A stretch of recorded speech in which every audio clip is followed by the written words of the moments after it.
seniors tend to be more familiar with losses, not only sort of within their, and loss is a big word. So it can be, life has changed for them. There may be some, function and quality of life that they may be losing, as well as friendship, or a spouse may have passed away and they may be experiencing a lot of cumulative losses. Right. And because of this experience, and you touched on it earlier about seniors mentoring teenagers, that there's almost this expectation that people who are older know how to deal with grief. Right. They've been through this before, they can cope with it better. It's expected that when, grandma is 80 or 90, that is not the same as the loss as maybe a child. And whether it is or it isn't is not really the question. The question is around that societal expectation that as we get older, we can do this better. And I'd like you to give us some insight into what you think about that. Yeah, well, I think you've already given us some clues that there might be some threads there that are pretty loose in that tapestry, right? Right. It may be that a senior is great at grieving.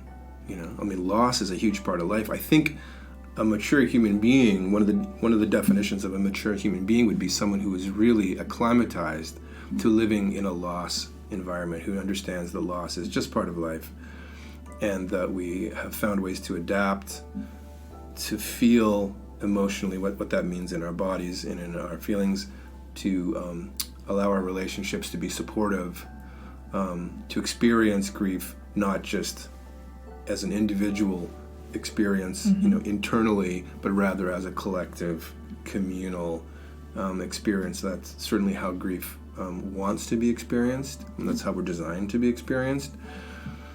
But not everybody who lives in this earth, and especially in the West or in Canada, is getting a good education in what it means to grieve, has really poor grief literacy, and may actually not really have had many experiences or being invited into death because of the way in which hospitals, funeral homes, and some of the industries that surround grief now, including cancer care, tends to pull people a little bit out of the collective, sort of isolate and sanitize and encapsulate them. And so we don't always have a view in on death. So you're absolutely right. By the time you are 80, Muriel might not necessarily really know much about death except for some things that she heard or a couple of moments when her friends died. But you're right. We may or may not be well versed. What we can say with a lot of sureness is that seniors are in a grief surround. Their milieu is saturated with loss, right? Whether or not they know how to cope with it, or they're good at it, or they're terrible at it and afraid of it and are avoiding it, one way or the other, we know that they're losing mobility over time, physical health over time. They're losing their jobs, whether they retired willingly or, went out, kicking and screaming. A part of their life, a chapter is closed. That's right. Yeah. And there's an expectation that they might not be as good at what they do and be as valuable an asset in the community. They're giving up their possessions, their houses and their homes. Their friends are dying one by one or little by little, or becoming sick and less available. Their independence is vanishing little by little. Dignity, purpose, and meaning, all of these things are changing. And mostly those things are being lost. There's a diminishment of those things. So whether or not someone is coping well or not, we certainly want to acknowledge that seniors are facing almost a grief overwhelm, right? There's almost a sense of it being too much, too fast. And so one of the challenges for seniors can be, as you said, if we think that they're, this is what they do when you get older, when you become a senior, when you're elderly, kind of grieving and losing stuff, that just should be what you're good at. Well, that's just a myth. In some ways, it may be more challenging because of the wealth and because of the overburden of grief that we might actually see seniors, and with the loss of resources and the loss of support, that leaves them very vulnerable for isolation, loneliness. We'll go into that Right. into a minute, but by no means do I think we should think that seniors are the Buddhas of bereavement. No, we shouldn't. Yes, and everyone is human who experiences Right. loss, and loss is loss regardless of when you experience it. Mm-hmm.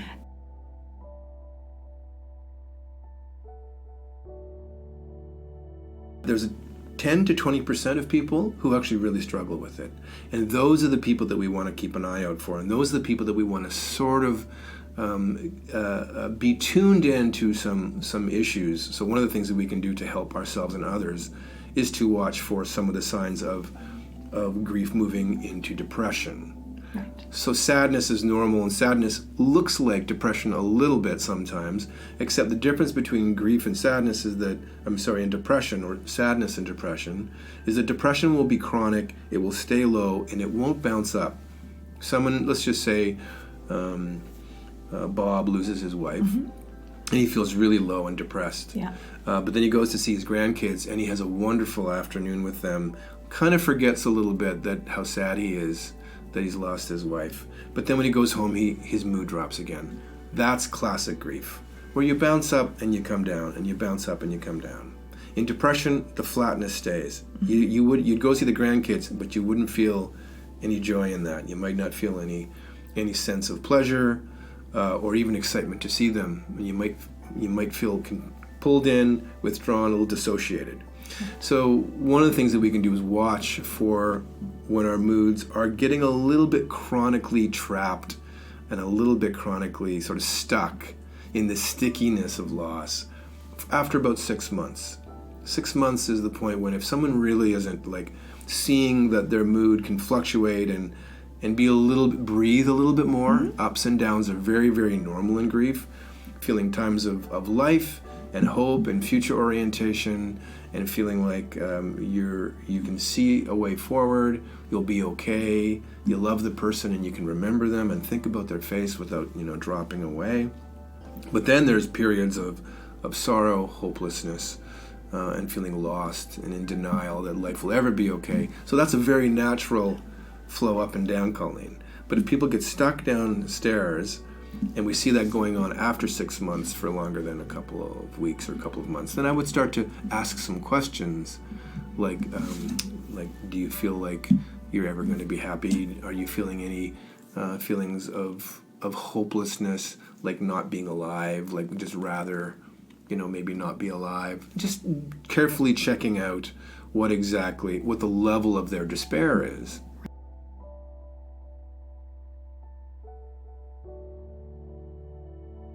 Roy, you just talked about how an individual might be able to help themselves through their journey with grief.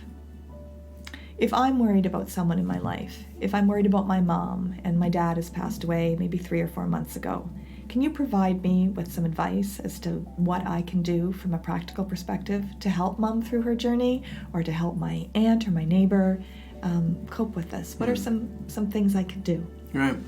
Well, first of all, I'd take a big breath and just slow down a little bit. I know that sounds like, maybe not so practical, but we can become so anxious and so worried about our loved ones and so stressed about it that we end up sort of pressuring and kind of coming in with a lot of anxiety and stress and bringing that into an already painful situation. So I really invite people, first of all, to take a breath, know this is natural and good, and that you can really help, but that you don't have to go in and save the day. You're not going to make their grief go away. You're not going to make their sorrow go away. It's important they feel sad. It's important they feel despairing. It's important that people feel helpless and hopeless. If they don't feel helpless and hopeless, they won't go right to the bottom of what the loss means to them. If we try and keep people from our loved ones from feeling the full despair of their loss, we actually, in a way, prevent them from grieving all the way. We're not allowing them to go right to the bottom and go, this person's gone forever. So what I invite people first to do is just take a step back and understand that it's okay if loss is big. It's full of difficult and painful emotion. It can be full of anger. It can be full of sadness, howling. It can be full of rebellious childlike behaviors. It can be full of withdrawal. So just to make room emotionally for our loved one to just be messed up, to not try and like help them be okay and balance off too much. That whole, you need to be okay, I need mom and dad to be okay, that can be problematic. Alongside that, Colleen, is not wanting to immediately pressure for change. Right. Oftentimes, as we all know, when one spouse dies, very often the spouse who remains can't manage the house, doesn't know how to drive a car sometimes, or if it's the husband, he doesn't know how to wash clothes and cook. Right. You're right, and he just may feel completely lost in his world. So our tendency is to want to sort of swoop in and get people like moved out of the house and into a home and have their health taken care of. Make it better. Make it better, but also just do something. To do something, but to probably do the right thing. But sometimes those changes, if they come too fast, can really take a difficult bereavement and make it complicated. Mm-hmm.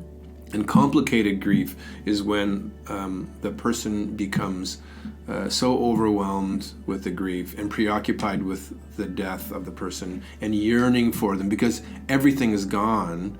And so they just try and hang on tight.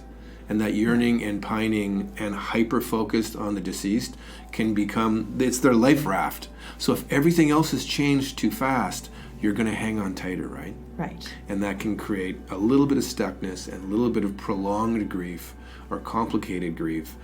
And we want to just sort of like massage change. So we know change has to happen. Mm-hmm. People do have to move out of their homes and into new situations or move in and stop driving and all kinds of things. But massage those slowly and communicate and give the person agency. Mom, we hate to do this, but we have to have a conversation about where you're living because we're concerned for you. Can we discuss this together? As opposed to kind of coming in and dictating. Right. People try to be helpful so they have everything set up. Mm-hmm. Yeah, and just and take over and take control, right? And so that would be one thing I think is really important that we make room to really involve our seniors in their own decisions about their own lives, and that gives them their dignity in the middle of this horrible loss. They preserves their dignity. It's respectful, and it gives them a sense of participation in this, right? And it empowers them. And so I would start with wanting to really make sure people were given an opportunity to participate in change. We were talking earlier about the idea of also giving grieving people a chance to not grieve. Go to the mall, have fun, go on a vacation, play cards, have a few drinks, and just not think about things. Like there's all kinds of ways in which people who are grieving, it's not the only thing in their life. Sometimes it feels that way. Mm-hmm. But more often than not, grievers also want to just live and have times when they don't think about it, when they're distracted, they're doing puzzles, when they're seeing their friends, when they're going to church. Faith is a really important part of healing, and although it can also be like really painful and sometimes people can doubt their faith, but faith can be important. So just knowing that it's okay for people to take breaks and that it's okay for us to kind of go on, is there something that we could do that would be really fun for you that has nothing to do with Dad?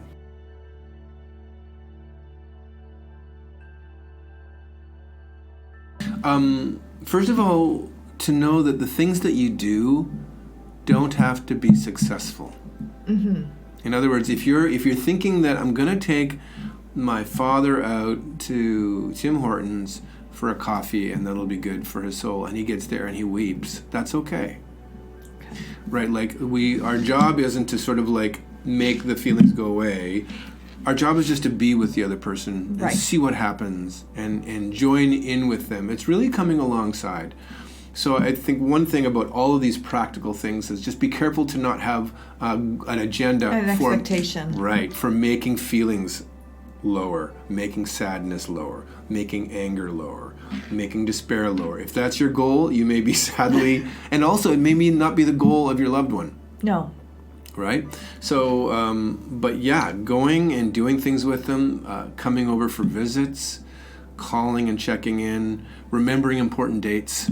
This is crucial, that you remember birthdays, to know that on Christmases, on Mother's Day or Father's Day, these are going to be powerful and sort of auspicious days for the bereaved, and that they're going to want to know that you're tuned in and that what's important to them is also important to you. And getting ahead of that by planning, saying, we know this Father's Day is coming up, Mom, and we all miss Dad a lot. How can we make that a special day? What can we do so that day is really important for all of us? And that makes the bereaved senior really feel seen, and that their concerns and that their what's important to them is important to us. Right, and we're honoring the legacy of the person that meant so much to the person. Yeah, right. Birthdays, death days, death anniversaries, right? Really powerful. And even early on, month anniversaries, week anniversaries, afternoon anniversaries. Dad died, like especially early on. If the person died at 2:30 in the afternoon, you can be pretty darn sure that 2:30 in the afternoon for the first month, that person is going to be distraught. Okay. So really cluing in and being aware that there's deep resonance happening for the person, and a deep awareness of this loss, and that those can get kind of micro, at the beginning especially, and then they open up. So being really mindful of that. I think being playful and bringing humor in. One of the things that we do, I call it at the palliative care unit, I call it cathedral hush. Sometimes, around the bed, it was just like, whoa, everyone was just being quiet and no jokes, and there was no sound, there was no life. And we don't have to be that precious with grief. Grief is really resilient, it's strong. Obviously, we want to be careful with our words, but to bring some light and some laughter into the middle of grief is okay. It doesn't dishonor it, especially if it's appropriate and if it's your personality and you have this repartee with the griever. So I really encourage people to be relaxed, be natural, and bring themselves, and to take some risks to be light, to take some risks to be flexible and sort of airy, because we come in around death and grief and we get stiff. Right. Okay, don't want to offend, don't want to say the wrong thing, and that immediately structures our dialogues, and they become kind of clunky and tinny. And grievers know immediately who's just relaxed and who's themselves, and who's like, oh, okay, got to be careful here. And it's no fun. And if you're that person that everyone is getting stiff around, what's that going to be like for you? Yeah. Well, then you may put plaster on I'm an okay face. Right, I'm okay. So those would be some other things. And practically, I think as well, to know that the person's not going to be like moving and acting and doing in the things that in the ways that they normally did. They may be highly restricted. They may be almost in some ways disabled from being able, like if the husband did all the driving, now who's driving? Right. Or who's cooking the meals and who's washing. So there's being aware of these huge changes and the dining arrangements of life, and being mindful and helping with that, and seeing if there's any things you can do to balance that off and to assist with the learning, and assist in helping make those changes and transitions easier for seniors, because it can also feel embarrassing and shameful that I don't know how to work the lawnmower, or that I don't know how to work the dryer. Right. My dad literally, my mom had that. My mom's in the hospital right now, and she was like on Facebook telling my dad how to run the dryer. This was new for him. So being really aware that those small little things can have really powerful impacts, and they're not going to come out and say, I am out to sea when it comes to doing the laundry, or I'm out to sea when it comes to managing that website, the bank website. Yes. Right? So all of these things are really big, and I would just want to check in lovingly and gently and with a light touch on how the logistical day-to-day living things are going.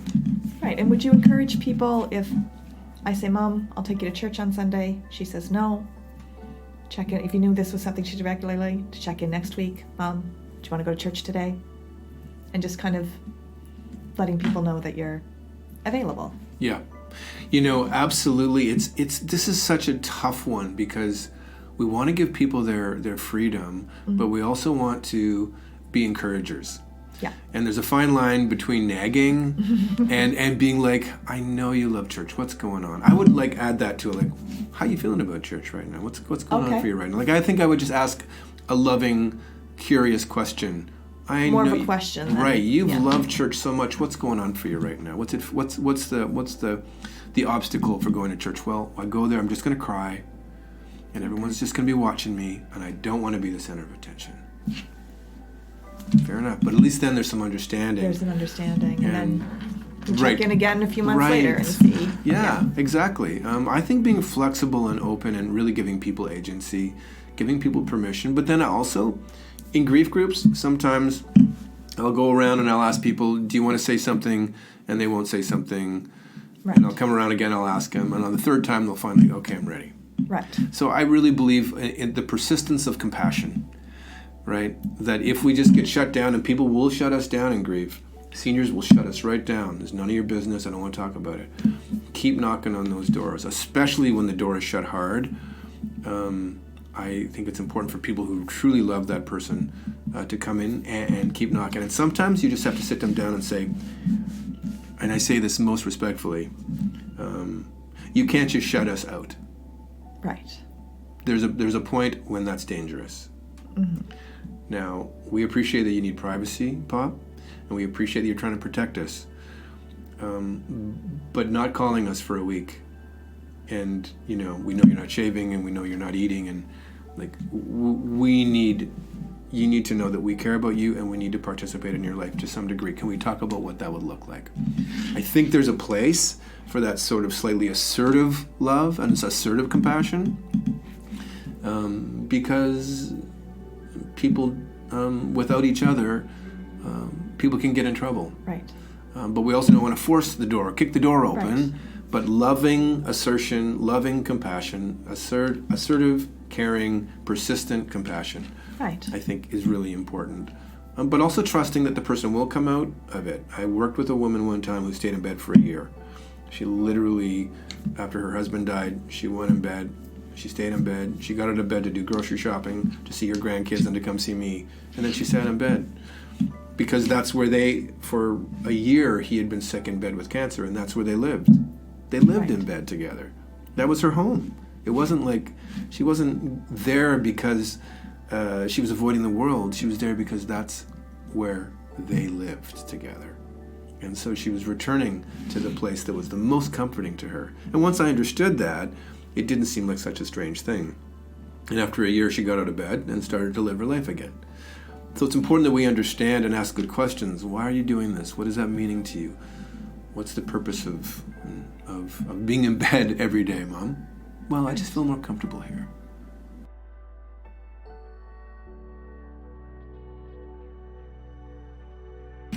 Thanks, Roy, so much for having this conversation with me today. You've talked a lot and given us a lot of information and a lot of things to digest, but where can we point people if they're looking for more resources to help support either themselves or those they love through this period of grief and bereavement? Yeah, there's lots of great online resources for people. I would start probably with in Nova Scotia with the Nova Scotia Hospice Palliative Care Association. Obviously, you guys have a great website. There's the Canadian Virtual Hospice, which can be found easily online, Canadian Virtual Hospice. And then Refuge in Grief is another really wonderful website which has lots of information about grief and loss. And there's another one called Modern Grief. Modern Loss, and it's another good website that's accessible. And I really encourage people to go to Chapters or go on to Amazon. I like to go to Chapters. They have a really big grief section. I just tell them to go in, pull a couple things out, sit down in a chair, and see what speaks to them. Some people like narrative, some people like stories, and some people like more like non-fiction, like tell me, self-helpy, and other people like more poetic and journals and things. So there's lots of different options. So I encourage people to do some bibliotherapy if they're interested in that. And oftentimes churches and different organizations will also have grief groups and things like that. And sometimes you can find that out by going online and sort of searching a little bit for some resources. Well, thanks, Roy. And thank you for taking the time to talk with us today. And thank you for the work that you do. Once again, we'd like to thank our funder, the Canadian government's No Horizons for Seniors program, and most importantly, we'd like to thank you for joining us today, regardless of where you are. We hope that this information you have found helpful. I hope that you will be able to treat yourself if you are grieving with care and compassion and have a better understanding of the experience of grief and loss. If you are looking for more information and are uncertain as to where to start, please don't hesitate to reach out to the Nova Scotia Hospice Palliative Care Association, www.nshpca.ca, and someone will be able to direct you as to what your next step should be. Take good care.